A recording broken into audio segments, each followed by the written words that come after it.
Number two is knowing where your audience is. So this is a huge one. If you're already in business, which I assume you are, if you have a brick and mortar business, you need to understand what type of clients do business with you, what type of clients actually buy from you.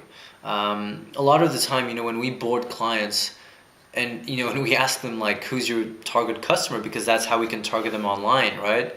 Facebook allows amazing capabilities to, has amazing capabilities to target very specifically.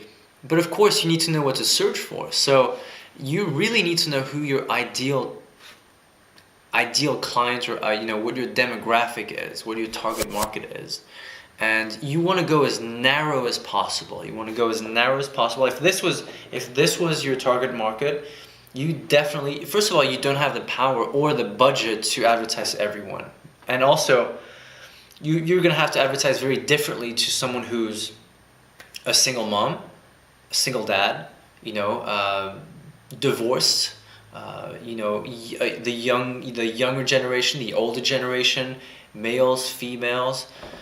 There's all these different demographics that you need to really understand who is your ideal buyer.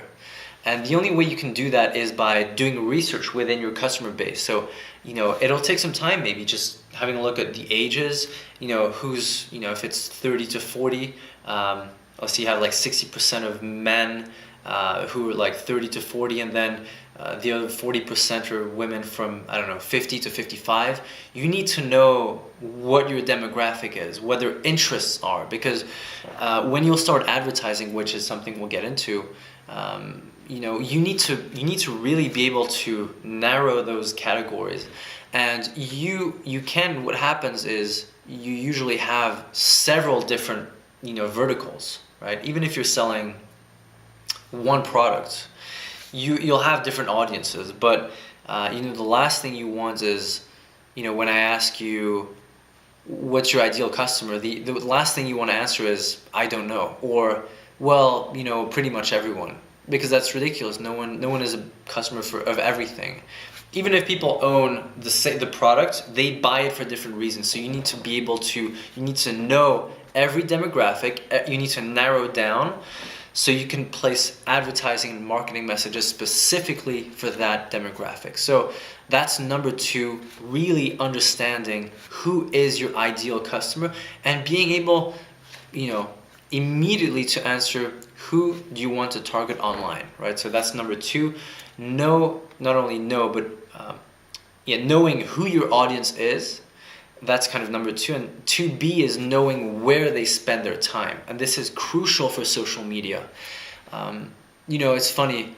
I always say this, about 10 years ago when Facebook was starting to kind of, gain some traction, I think it was 2005, 2006.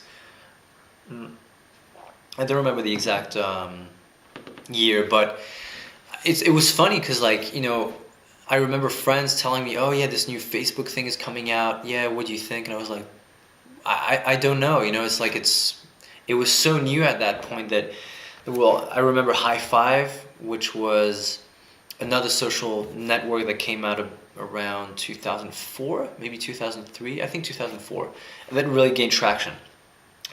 And then Facebook, and then there was Friendster, there was MySpace, obviously, Facebook. So it was like the first iteration of social networks. And I remember people saying, I'll never be on Facebook. I will never have a Facebook account. And now, who doesn't have a Facebook account? I actually, in all honesty, I think I have 2 or 3 friends, like really close friends, who don't have Facebook.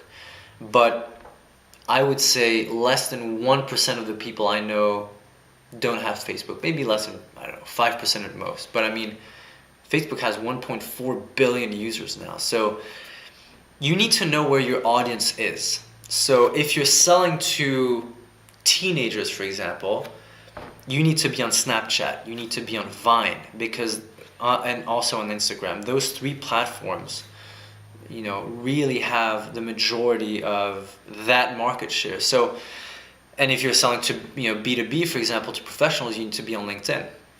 So it really is a matter of so 2A is really understanding who your audience is, and to B is understanding where they spend their time. And for that, you need to do some research. You need to start understanding, the platforms, understanding that Snapchat is still a very young demographic. Instagram is still a very young demographic. The biggest demographic for Instagram is under 30 years old.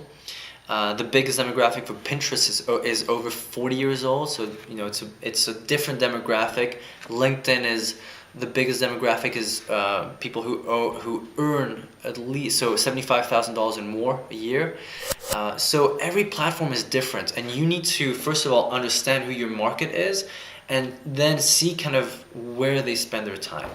That's number 2. Understanding where your audience is and who your audience is. Go to MatthiasMazur.com to watch the full episode and connect with Matthias on social media. See the links in the description below.